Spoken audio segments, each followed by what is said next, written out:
I wanted to talk a little bit about hidden challenges in communication in general. What is a hidden communication challenge? I view it as a challenge that is in your peripheral visions. If you would just pause for a moment and turn and take a different angle as you think about your communication, maybe ask someone, how did I come across in that meeting? Or, ooh, that got a little tense at the holiday dinner with our families. What was your take on how I handled that? If we would welcome some more feedback. When it comes to professional and personal growth, effective communication is key. But there's major obstacles that stand in our way, called hidden communication challenges. These are subtle yet powerful barriers that prevent us from expressing our authentic selves, and they're often the root cause of misunderstandings, conflicts, and stagnation. In this episode, I'm so lucky to be joined by Michelle Gladieux, the author of Communicate with Courage, Taking Risks to Overcome the 4 Hidden Communication Challenges. This is a transformative, award-winning book that serves as a bravery manual for readers' personal and professional lives. Michelle is the president of Gladieux Consulting, a respected Midwest coaching and training company leading professional development across many sectors. This includes nonprofit, government, academia, and for-profit corporations. Her purpose in life is to help others and help them raise their game as communicators for a more joyful, successful, and professional life. And in this episode, we're going to get some tips, some strategies from Michelle, specifically to help women in engineering navigate difficult conversations with confidence, to help them rebuild their voice in meetings, and to use self-advocacy to regain recognition. I am your host, Rebecca Swaby, and this is the Women in Engineering podcast. And with that, let's jump right into today's episode.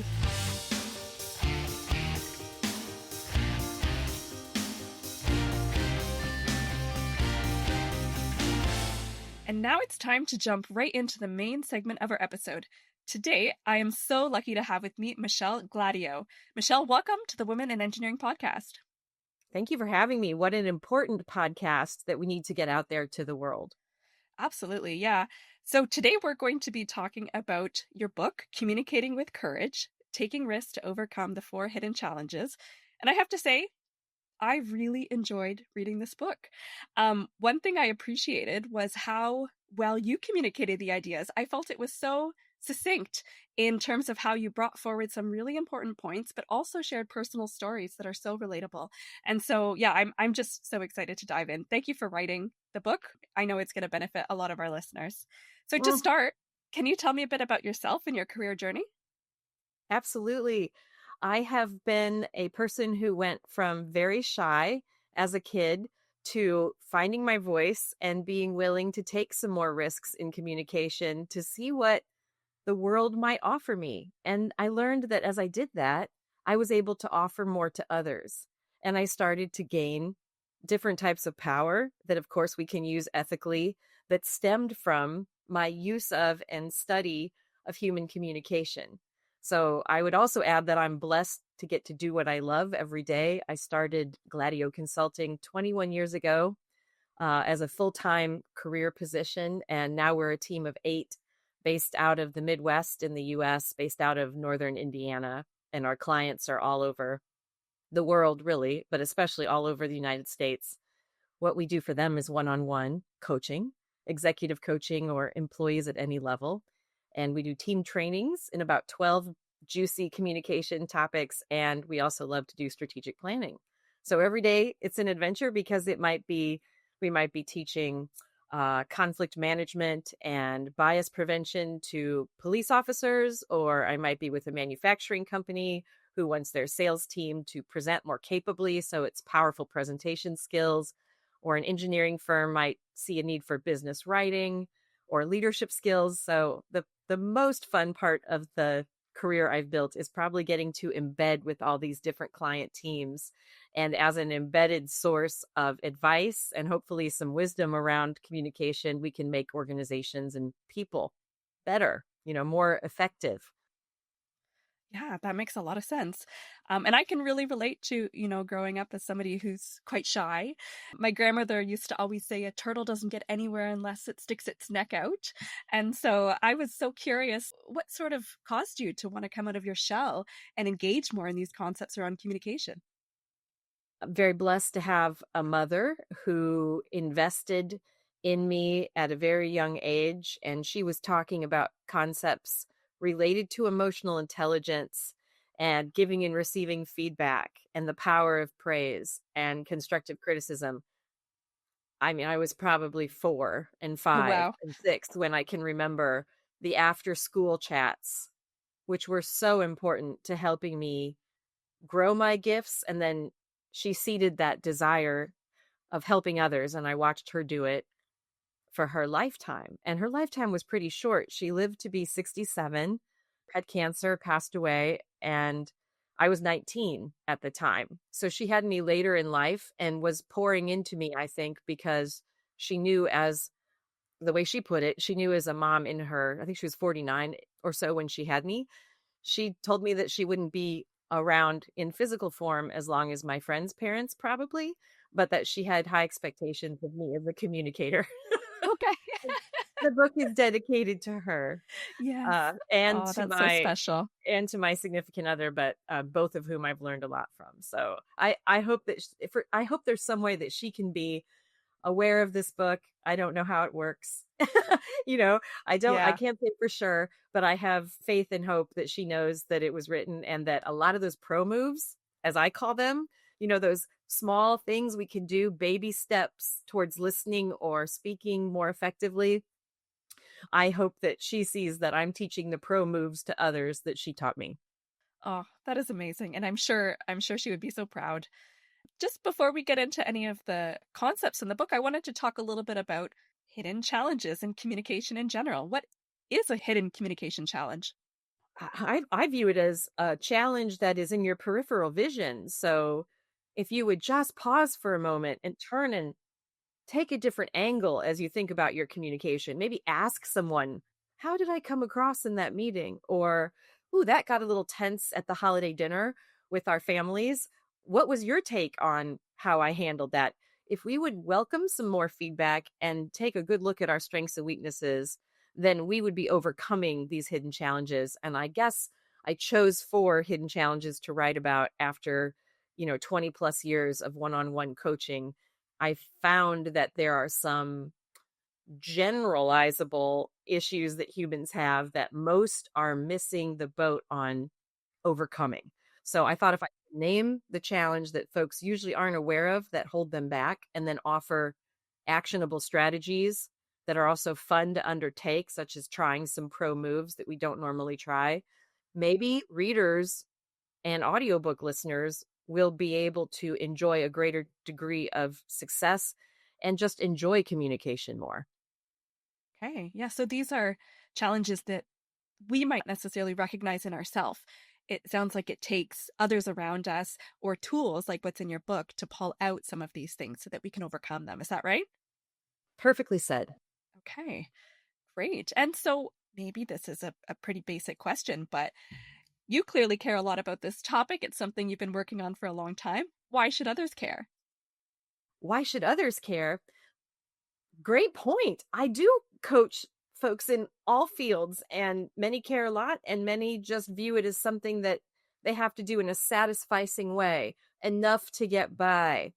Ah, they should care, because if they're interested in being credible or being respected or achieving their goals or deepening relationships or winning promotions or having their voice heard in meetings or being spoken about positively after they leave this planet because of the positive impact they made, we should care. They should care. I do think we could all maybe try a little bit harder each day, and with 5 or 10 minutes of extra effort, the gifts that roll in after you begin to make that effort, even if it's imperfect, they're pretty astounding.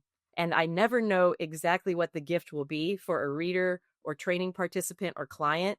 But the beautiful thing is them getting back to me and saying, hey, I just want to show you this. I'm forwarding this email. Look at this. I addressed this with that coworker. I had the bravery to say, is there something up between us? Things don't seem to flow as easily when we work together on projects. And look what they wrote back. And I'm so glad I asked. So I see a lot of those gifts coming on the outside of the pro moves and the hidden challenges that are addressed. Oh, that's well said. And yes, gifts and goals. When I was reading it, that really came across strongly to me as all these other things that I want in life, and just realizing how communication is so much of a bottleneck to getting those things, and how working on strengthening communication can unlock all of these other gifts, as you said.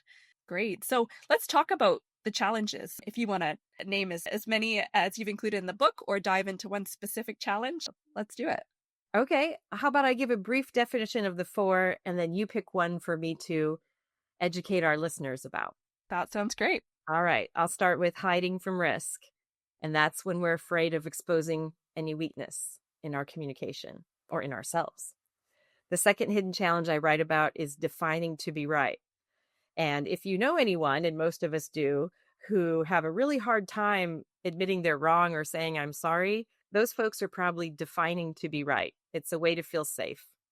The third hidden challenge that I've seen throughout the last 20 some years of coaching is we all at times rationalize the negative. And that is when we get in our own heads about what might go wrong and we retract our effort. We are the turtle that pulls the head back into the shell.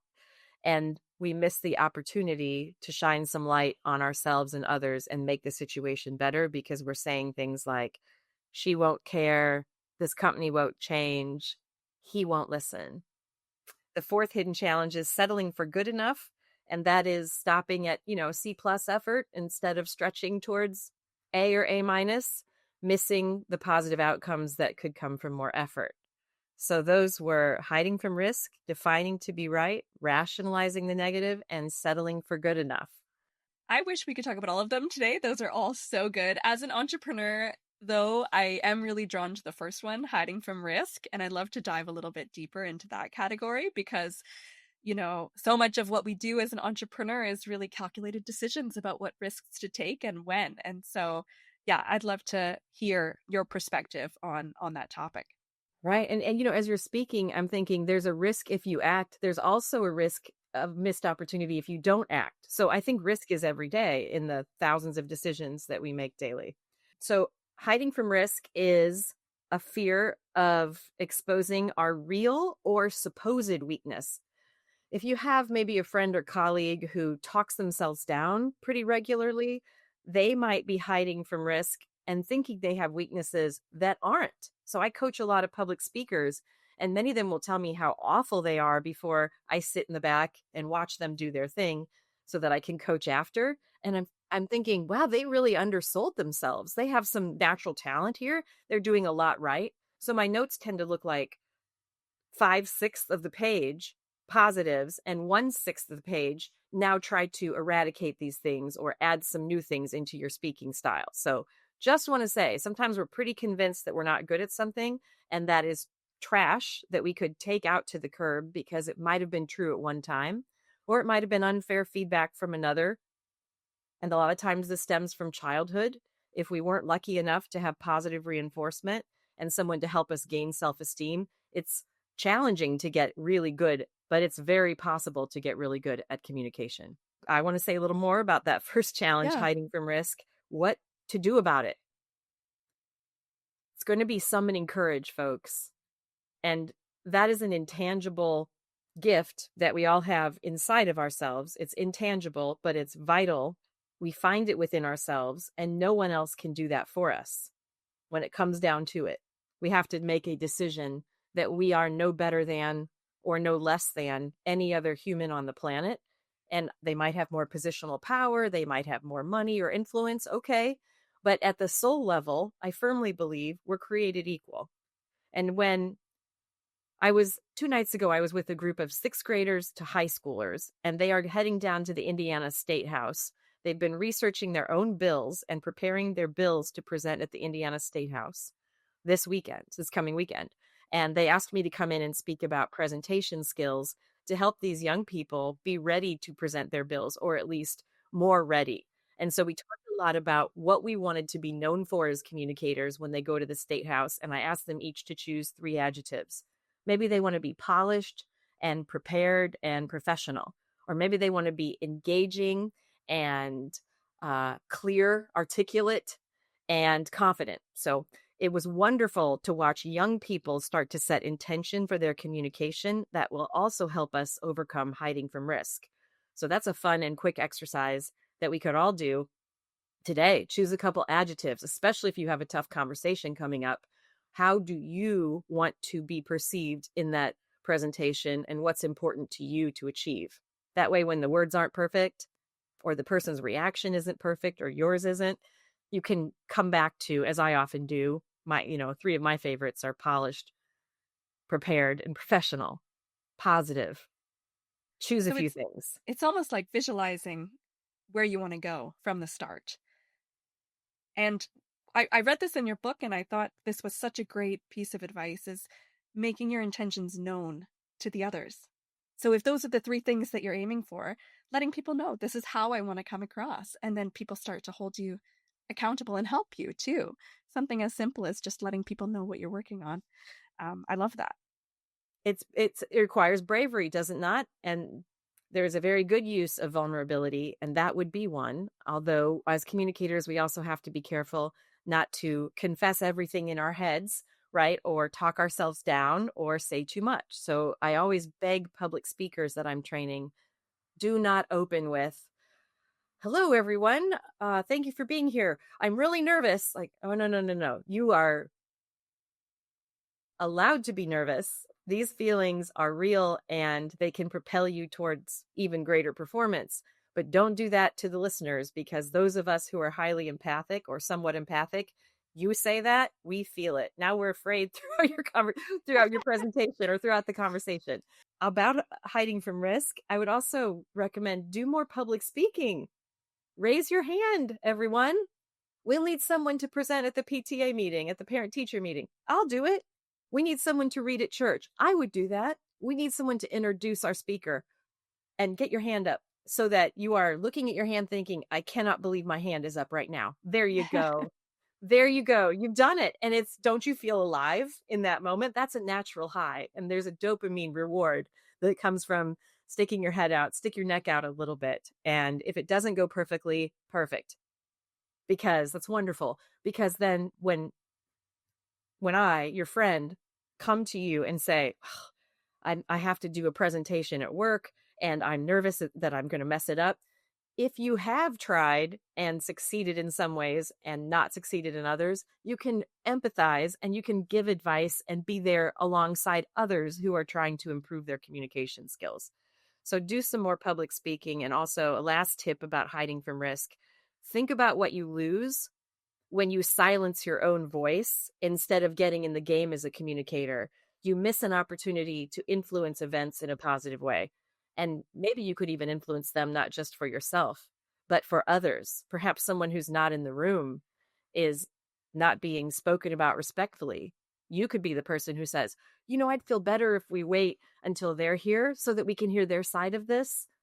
So you don't have to put anybody in their place, so to speak. But as you get good at matching your directness with your diplomacy and putting both of those important ingredients into the bowl and stirring up directness and diplomacy, it's amazing what you can get done. Some of my coaching clients will say, I can't get started. I have the words in my mind and then I don't ask the question or offer the praise or offer my dissent or agreement. And I'll offer them this: why don't you use a preamble? So you could say something like, I haven't seen all the data related to this project yet, but I'd like to bring up ... Or, this is sort of difficult to say, but I think it needs to be said. So I'm going to stick to my goal of being candid with my team. And here's what I have to say. I find that stating intention or using a preamble right up front helps lower others' walls. Yeah, absolutely. And having a bunch of those on hand, it might not be something, personally, I wouldn't necessarily intuit some of those ways of framing what I was going to say, but having some written down or from your book, for example, like on hand in certain situations and being able to just use them when needed. Like, this is challenging for me. This is the first time I've done it. And then going into what you want to say. It's so powerful. Well, and we like to hold people accountable for trying those baby step pro move actions. So after each coaching session, I'll write the client a 1-page Word document. Top half of page is what we learned today, where you are currently in your career, and what's challenging, what's good. And then the second half of the page, it's usually 3 to 5 or 6, if I can squish it in there. next steps for that client. I send it to the client and often the client's boss, who should be supporting the process ideally, and ask for their blessing to the client because I'm not their boss. I'll say, will you do these 3 or 4 things this month? And I'll see you in a month. And all around the United States in every industry, cool things are happening because these folks look down at that one sheet and they know what the next step is. And it might be something introspective or something external, a pro move to make. And they take those steps, and then we have fun reviewing how it went second session. So I also am a big fan of documenting, of course, and measuring goals.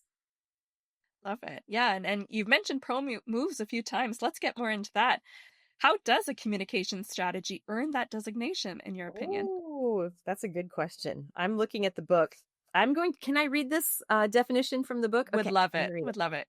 This is from the intro. Keep your eyes peeled for pro moves in this book. You'll see them sprinkled throughout with time-tested favorites concluding each chapter.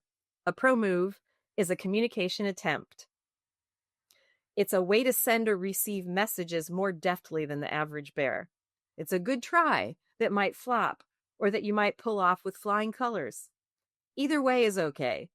A pro move is a communication strategy others might see as involving too much trouble or skill to undertake, so they walk on by, missing a chance to get closer to their communication potential. There's a side note. There's a good purpose for one's life, to try to get closer to your communication potential. And it's fun. Love Making it. a pro move requires passion for learning and a desire to improve your life, someone else's life, your surroundings. It often means you'll use self and other knowledge in the action you're taking or deciding not to take. For example, if you know your preference when communicating is to do or say X, but you read a situation to really call for Y, you zig when you used to zag. Maybe you stand out or stand up or stand down. But it's not the easy choice for you. What is it then? It's the pro move. And an example of that going on in my life is I obviously like to talk, especially in disagreement, especially with family members. I find that I'm much more professional and prepared and poised and polished anytime I'm dealing with my academic career or teaching career, speaking career, whatever. And I think it's sometimes towards the end of the day or the evening when you've been your best self for work all day and now it's evening. I find myself needing to listen more in conflict and try to identify with how the other is feeling and find something valuable in that I can nod to, that I can respect or even mention. And rather than being so interested in competing and making sure that my point is heard. And it's so each year we live, we get to look back with hopefully 2020 hindsight and see our mistakes. There's a paragraph or two in the book.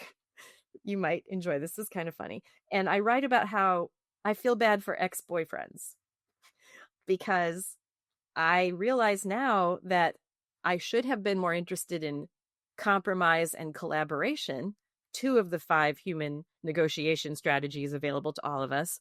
But instead, I was interested in competing to the extent that sometimes someone I love would be walking out the door saying, I can't do this because you're impossible to disagree with. And I would say, no, I'm not. As the door's closing, I'm still arguing for my point. And so I offered an apology.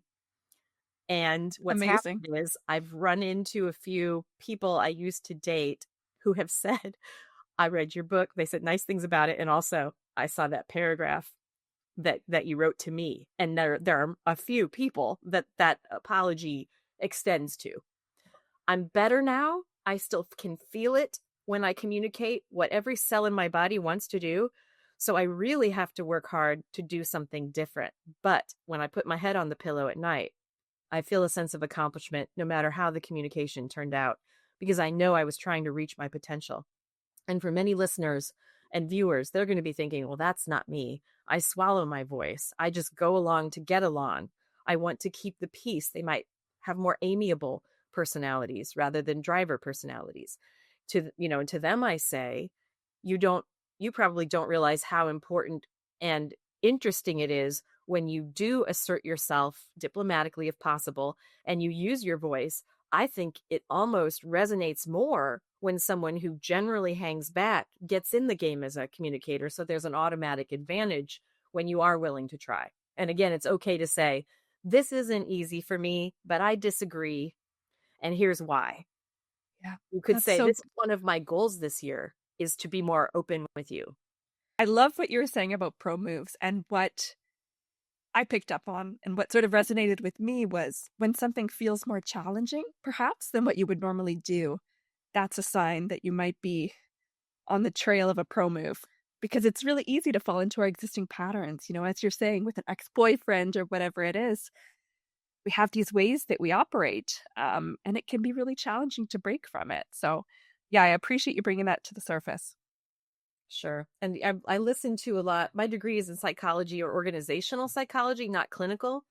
But as I listen to counselors and clinical psychologists talk and write about this topic and research it, a lot of these behaviors that we get stuck in were very helpful to us when we were kids, but we need to reevaluate our coping mechanisms as adults. And I've started to look at that also in my own life and look at it with clients as well. Yeah, that makes a lot of sense. So think about who raised you. They did their best, as everyone always says, and no parents or step parents are perfect. But we can decide what to keep from what they role modeled and what to kick to the curb. Yeah. And working with, somebody like you or a coach in general can really help bring those things to the surface, because sometimes we don't even realize we're operating in a certain way. So, yeah, very valuable. I highly recommend that our listeners and viewers consider arranging for themselves a statistically valid, robust, reliable personality assessment, a survey. Mm. The one that we use can be taken online, and it's 164 multiple choice questions with all these just different scenarios. 164. Okay. Just 164. Takes people about a half an hour Mhm. because we advise them to fly through it. Go with your gut so we can see what your initial response would be to these different scenarios. It produces a 13-page report that has changed my life. Certainly, when I first took it maybe a dozen or 13 years ago, because I was evaluating its use with our executive coaching clients. And I remember sitting on a plane and reading that 2 paragraphs. That's the section that said, negative perceptions others may have of you, and then the recommended improvement sections. And really, the report focuses mostly on strengths, but those 2 paragraphs, they really stood out to me. And I was initially a little offended, a little angry to read. That's not true. And I know better than that. But then I asked myself, what this assessment is about is, how would you behave if you did not apply strategy to your behavior? And that's true. It was naming the things I need to overcome to be a more emotionally intelligent communicator. And, now we've used that with thousands of clients, and it's a joy to deliver the results and debrief people on them, because from the moment that they get off the call or the in-person session, they are much more strategic, using more pro moves as communicators, because now they actually know what they're working with. They understand themselves in dozens of constructs that they only had to guess about before. So that'd be a great goal if anyone's interested in growing as a communicator. Arrange a personality assessment for yourself and be open to seeing what it says. Yeah. Oh, that's great. I personally am very interested in that. And you brought up the topic of empathy. Maybe we could dive deeper into empathy for a minute. Sure. How does one work on developing empathy? I know you talk about some strategies in the book, if that's something that somebody wants to work on. Can you speak about that? Sure. One easy way, if you have the trust of another human who is experiencing emotion and you're aware that they are going through something challenging or something rewarding, you could ask them to describe how they feel to you, and then, without solving or joining in the celebration, before you respond verbally, see if you can feel it in your body. Mm. And see if you can also think of a time where you felt the similar emotions that person is willing to share with you. Yeah. And that is something, that's why the news can be hard for highly empathic people to read and absorb. There's a lot of stories there. And I start my day with the New York Times, and I'm starting to think about maybe doing that, 4 mornings a week instead of 7, because it is a lot to feel for others. We're thinking about We should be thinking about who we're writing to or speaking to, communicating to, whether it's one on 1,000 or one on one. We should try to know the recipient of our messages as best we can so that our communication can be strategic and aligned with their background, interests, expertise, etc. Part of empathy relates to audience analysis, and you become a much more successful, powerful communicator the more you are able to empathize or feel what your audience feels. Yeah, that's such a good point. One thing that I just learned about recently in the last few years is the concept of people that are more internal sensing versus external sensing. Like there are some people out there that are just naturally really empathetic. It sounds like you're one of those people. But there's others that might just look internal most of the time. And as a result, they might be much more challenging to be aware of the feelings and how they affect other people around them. So I'd love to hear your thoughts on that. Like for people that do find it more challenging to pick up on the emotions, the feelings of others, how can they start down this journey on what you said of building, more empathy? Yes. So aside from asking others Yeah. what they're feeling, how can more introverted or introspective individuals develop empathy? I would guess that it's quite likely that many of them have high empathy because they have such deep, rich internal lives. When I hear introvert, I think still waters run deep. And I also think about some of the folks who test as in the top 1 percentile of introversion out of about 160,000 clients now that have completed the personality survey that we use. And when I see those results, sometimes I'm quite surprised because I find them to be very outgoing, maybe with me. And they'll say, yes, one on one, I'm like this, but I don't prefer the energy of a large group.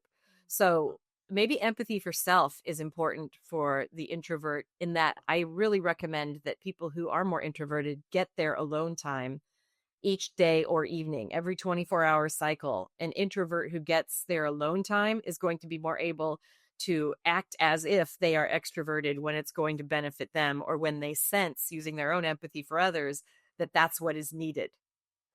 I joke with my partner, who's much more introverted than me, that, I wonder what you're feeling. I wonder, are you proud of me here? And I'll sometimes ask for a compliment, and that will he'll go, yes. And he'll look at me and say, I give you praise. And I think that sounds a little stiff, friend, but I'll take it. Thank Yeah, you for yeah, giving me praise. So it is a matter, but what I love there and am so attracted to is there is a communicator who knows it sounds a little weird, but is sincere and is willing to sound weird to stretch as a communicator. yeah. That's That's what great. people that's what the world needs. That's what the people around us want. And sometimes they want the opposite. They want a very quiet, introspective listener so that they can hear their own words. And in hearing our own words, especially when we have a problem, sometimes we find our own way through the problem, but we need another human in the room with eye contact, and supportive energy to help us get there, just to hold space for us. Yeah. It's nothing, it's so interesting. I don't think we're ever going to graduate from communication learning at the end of our life if we live to be 105. We're still going to be advancing towards our potential as a communicator and probably never actualizing it. But I Yeah. like the game. I'm into this. I like it. I think it's a meaning of life. That's awesome. Yeah, something that you can work on your whole life and never perfect. So, a lot of our audience are women in engineering. So, I'd love to ask you, beyond handling conflict, women engineers often need to advocate for their own ideas and provide feedback. So, can you provide any strategies to help them navigate these difficult conversations more confidently? Yes, I would like to teach. I'd like to teach that one-on-one with personality assessment in front of me for every listener. And I know that's not possible, so I'll make some generalizations. I was raised by an electrical engineering father. I have a big brother still living who went into physics and has a master's in physics. And then another brother who is not still living, who I write about in the book, Mike, and he was an electrical engineer as well. So I came up around engineers with an interest in psychology, communication, etc. And there was kind of a joke around the family when I announced what I would study for my undergraduate and graduate programs at Purdue in West Lafayette, that Michelle has chosen a soft science, sort of like, oh, darn. And so I really bristle at thinking about the ways that we can study communication as a soft science, but I understand there are a lot of variables that we can't control like we do in other disciplines of science. So, speaking from my personal experience with the engineers that I love, and then speaking from my experience researching different personalities and gifts of humans, I would say generally, if you are a more logical person, it is helpful to tap into the affective part of your personality. And that is, what do I feel in this moment right now? And what might this other person be feeling? Because sometimes one of the most powerful things we can do in our careers and in our interactions is to express our enthusiasm or pride, or perhaps, and we have to be careful when we do this, our disappointment, our frustration, our confusion. But what I would like to offer people who especially excel in engineering sciences is, don't forget that it is a rich gift to have the power of logic on your side and cognitive ability, but an equal gift is emotional intelligence and affective ability, the ability to speak about and use emotion in communication.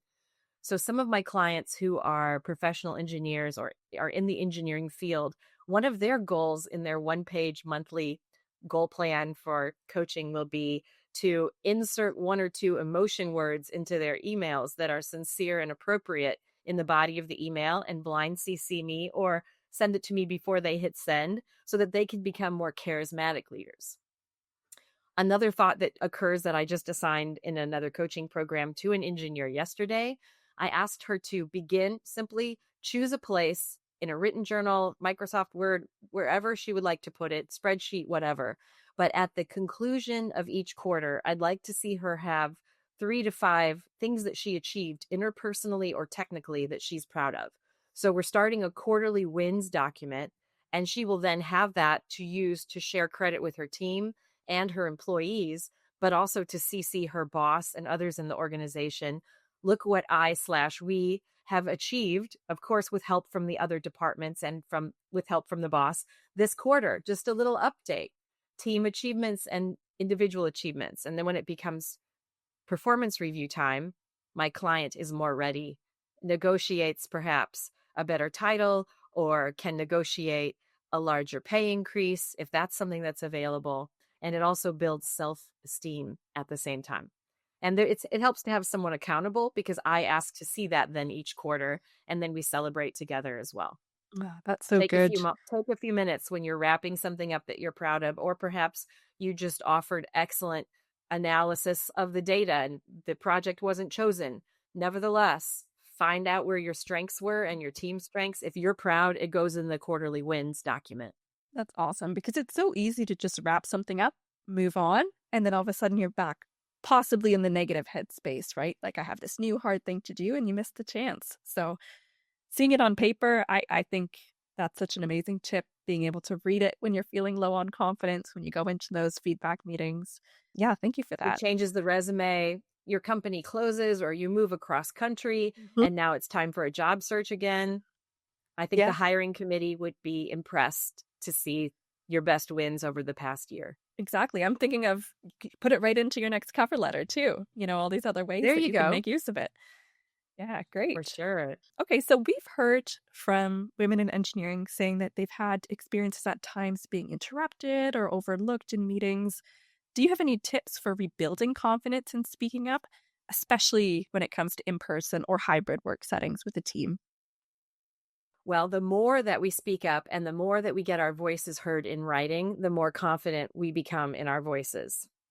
And I was talking to those 6th through 12th graders at the Youth and Government program a few nights ago, and I told them I might seem very confident with my spoken voice, and I think I've gotten there because I've heard it so much, right? But I'm not as confident in my singing voice, and I'm taking singing lessons just to put myself in the position where I don't know what to do on the mic, or I'm going to give it a try, but it sure doesn't sound great, right?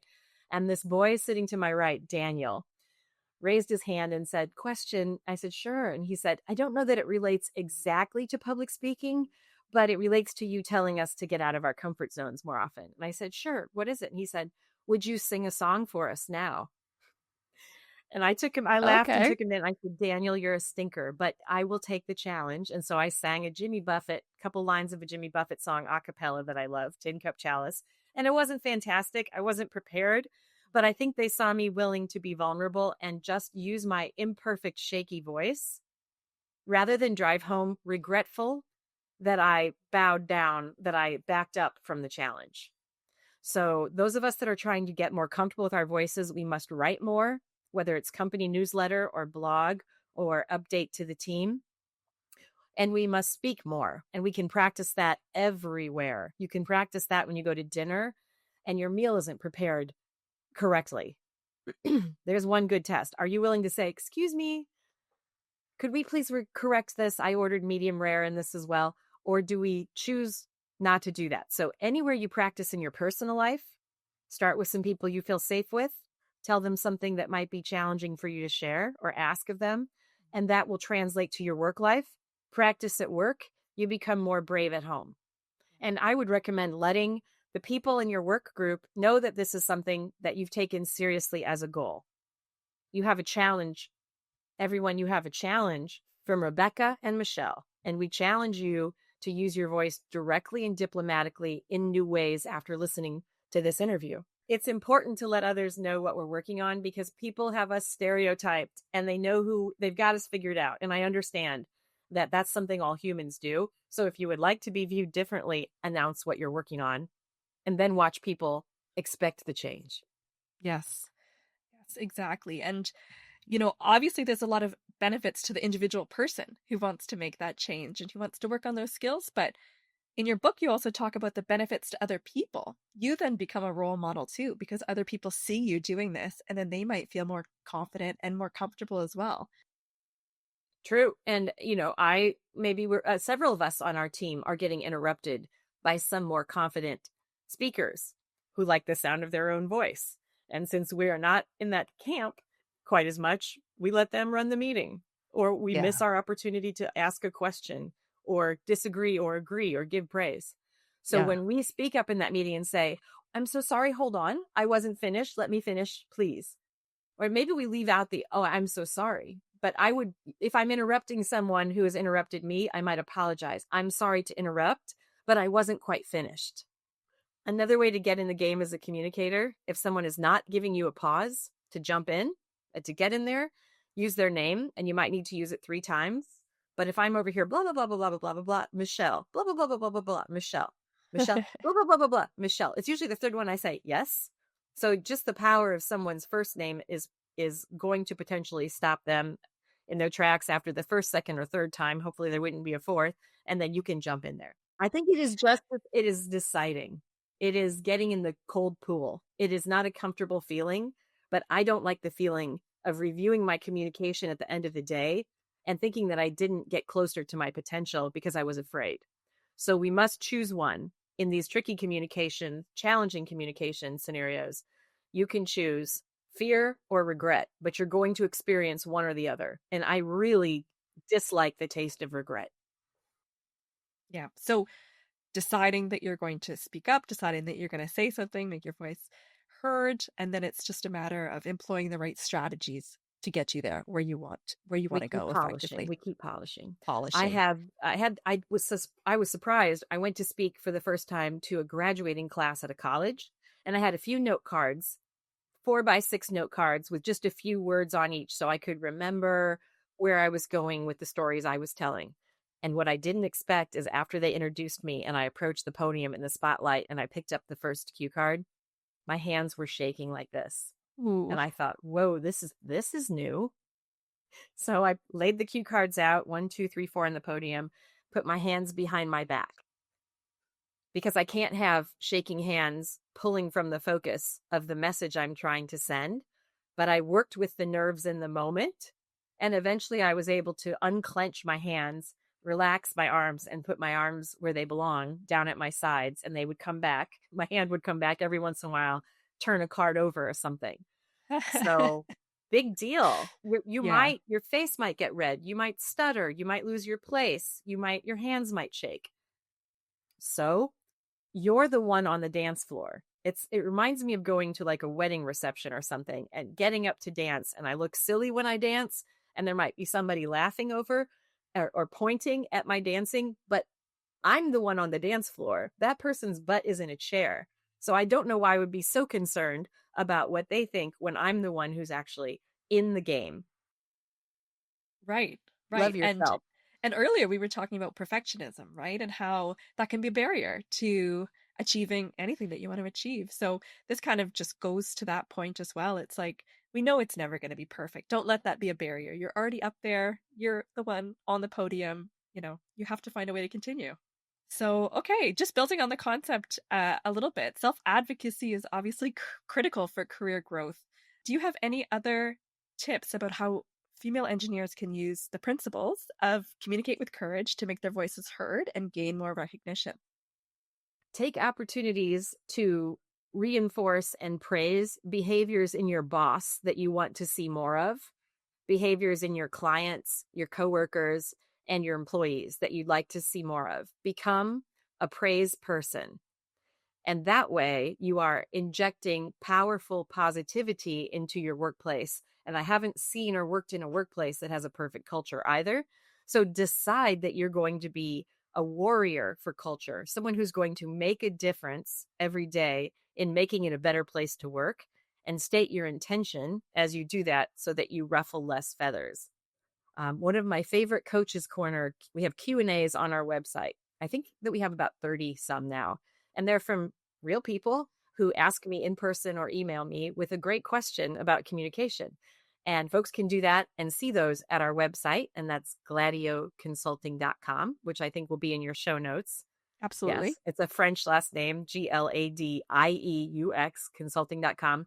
If you click on Coaches Corner, the very first one that comes down after you select that tab is about someone who wrote me from the Do It Best hardware company. And they said that they had heard someone speaking about them and saying that they weren't a real praise person. They weren't a person who used praise much. And the question to me was, is that a big deal? And so I keep my answers to 2 or 3 paragraphs tops.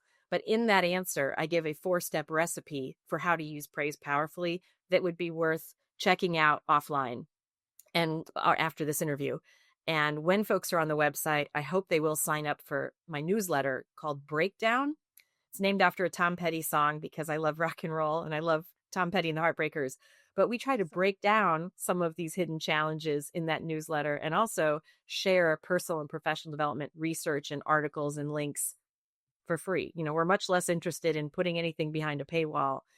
We don't do that. We just want people to have tools, especially if their employers aren't providing those tools regularly so that they can grow. And I get around to writing that 4 times a year. Oh, that's great. I love newsletters. I find sometimes the right one just pops up in your inbox, when you need that tip and then you can run with it. So I'll definitely be subscribing. Good. I always include a music video. And Oh, then the do you? fun part for me, not that don't worry, I'm not singing, but at least that hasn't happened yet. But I'll pick something that moves me and then I'll tie it to a communication pro move. And so we get the uplift of a 2 or 3 minute music video in our day and also a little bit of wisdom, hopefully, about communicating that relates to the music. And in that way, I'm motivated to stretch myself to communicate to readers in that way, in vulnerable ways, because I'm finding little ways to make it more fun for me. Another tip about communicating better is don't forget to celebrate your attempts. Anything you do that feels nerve-wracking or creates some anxiety or gets you worrying, and you face the fear and you act anyway in that moment, you deserve a celebration. And the rest of us are, as you've noticed, the rest of us are pretty busy and we're focused more on ourselves for the most part. So it's very important that we reward ourselves for good tries. And whatever Yes. that might be. You might, take a walk or book a massage or go get your favorite coffee drink or take time to have a little dance party or allow yourself to plan lunch with a friend for next month. Then you get the benefit of looking forward to that. We teach a lot of stress and change management to teams, and I find that most of us are very lacking in our stress management strategies, and me included. I know Oh, what they yeah. are, and I have figured out a stress management menu for myself because I assign that to clients. And I don't go to it often enough to allow myself something from the menu. But when we do, we're better communicators and more confident because we have shown ourselves some care in the past 24 hours. Such a good reminder. That's something that I think a lot of us need to hear almost daily. Go check your stress menu. It's we all know it's important, right? But without people like you, leaders at our companies, our boss even reminding us, it's easy to just get caught up in the work. It is. And, I've coached a lot of women and a lot of men, and it's the women, generally speaking, who have to battle guilt when they do something for themselves, or they speak up for themselves, or they disagree, or they advocate for what they want, or they take alone time. It's true. It's They, it's it's the doing it is the first barrier, but the second barrier is the feeling guilty, as you said. So yeah, do you and just I haven't found any, I haven't quite got the answers to what helps reduce the guilt other than telling my clients, you'll likely feel it. And that's because of our culture's messaging to you since you were a wee little baby. And so that's been programmed. What you can do is realize guilt will be a feeling you experience, but you understand the benefits of this self care. So you will do it despite the guilt. And they report they feel less guilt each time they take better care of themselves in communication or spiritually, emotionally, financially, socially, physically. yeah, I was going to ask, how do we get over the guilt? But it sounds like, I think it's one of those things that fades, yeah, and to the point that one day you might be speaking up for yourself or someone else, or taking the time off that you need, or asking for what you need, and it won't feel weird and it won't create guilt. And you might wonder, wow, you know, I used to really have trouble with that. And that's growth. Just like when I listen well, when I disagree, I could break my arm just patting myself on the back. I know what I'm doing is so hard for me, and I will celebrate later. yes, good. Okay, so we know some engineering teams prioritize technical skills over communication skills. How can leaders in these environments help shift the culture to encourage more dialogue and stronger communication for everybody on the team? I don't think it's probably appropriate for me to say hire us, but hire someone. Hire an outside subject matter expert that's going to be a positive influence on the culture, that will listen well to your needs, and ideally make sure that the audience analysis is done so that training is customized. I would say that as we look at teams we've worked with for 5, 10, 15, 20 years, we've heard good things about the return on their investment. It can impact the entire culture when you're willing to spend some money on it, helping people improve their communication. It's the lifeblood of any technical business, as That's are the technical skills. But let's hold them good point. Good let's hold point. them both Yeah. up, right? What is Let's what hold them is both up. what is excellence in business or in a career? It is having outstanding interpersonal skills and outstanding technical skills. You need both. And as we were speaking about before, we got into the questions before we hit record. Is this is an industry that is struggling to retain really talented people. We have a shortage of qualified civil engineers, for example. Job satisfaction is something that, people may or may not find. Some of us are lucky to find it at the companies we're at, but others, they may never find it for years. And so, how does this all relate to job satisfaction? I think that it's helpful for us to declare a personal mission, like a unique personal mission statement. And we've got a really beautifully designed free tool for that. I worked with one of our designers, Heather, and she put together, I gave her a few questions that can lead us to our mission, our professional mission, such as what do you enjoy most about your work and who does it benefit and how, those kind of things. And then you can get that on our website, of course, at gladioconsulting.com under free tools. It's the first free tool. So figuring out what our mission is, and then all of the small tasks, all of the small conversations, the back and forth throughout the day can be framed under the umbrella of what you're really here to do. And eventually, if your mission is incompatible with your current employer, it's time to start a job search, or to find another way through volunteerism, or perhaps a side gig, or starting something in an entrepreneurial, even if it's 2 hours a week way, so that you can get your unique mission needs met. And we enjoy seeing clients fill that form out, and then we often frame their words Oh, back that's a for good them, idea. Yeah. so that they have that on their desk or their workstation and can see it every day. And then with mine, I try to make decisions related to or in accordance with the values that I put forth in my personal mission statement. Yeah, so Perfect. that's one way. Great. Well, this has been awesome speaking with you today. I just have to ask if you have any final advice that you can give to women in engineering who want to create a more open and communicative environment within their workplace or their personal relationships. I would say have the courage to believe in possible positive outcomes when you are communicating in a way that makes you uncomfortable. Otherwise, you may be tempted to talk yourself out of it. So we're going to go back to that theme of visualization. Visualize the best possible outcome. I do this every time I present or teach. It helps my nerves settle down a bit. And I often find that I get what I am expecting. So I'll take some time to visualize.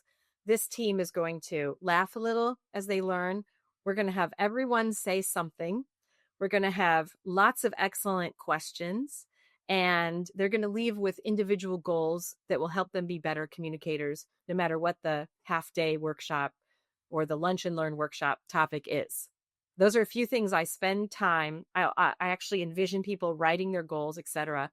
And, wouldn't you know, now thousands and thousands of seminars and workshops later, this is usually what we experience and what we hear from participants. I don't spend much time thinking about what might go wrong other than to plan and prepare for what could go wrong. And then I get to the visualization, and it's about faith. You cannot assume that even though you've said something 7 times, the 8th time won't be the compelling reason that person needed to make a change in their behavior towards you or at the company. For example, some of us need to hear things multiple times. Don't try once, try more than once.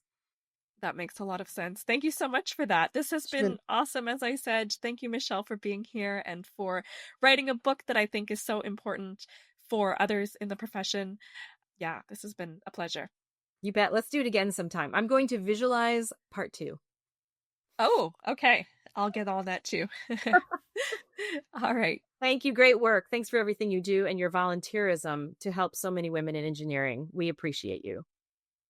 Thank you. Thank you for listening. Be sure to subscribe to our podcast so you won't miss upcoming episodes featuring interviews with inspiring women engineers, discussions about industry trends, and so much more. Go to womenandengineeringpodcast.com, where you'll find a summary of the key points discussed in today's episode, as well as links to any resources, websites, or books mentioned during this episode. Until next time, may your engineering endeavors be as remarkable as the women whose stories we're sharing. Stay curious, keep innovating, and engineer a better future.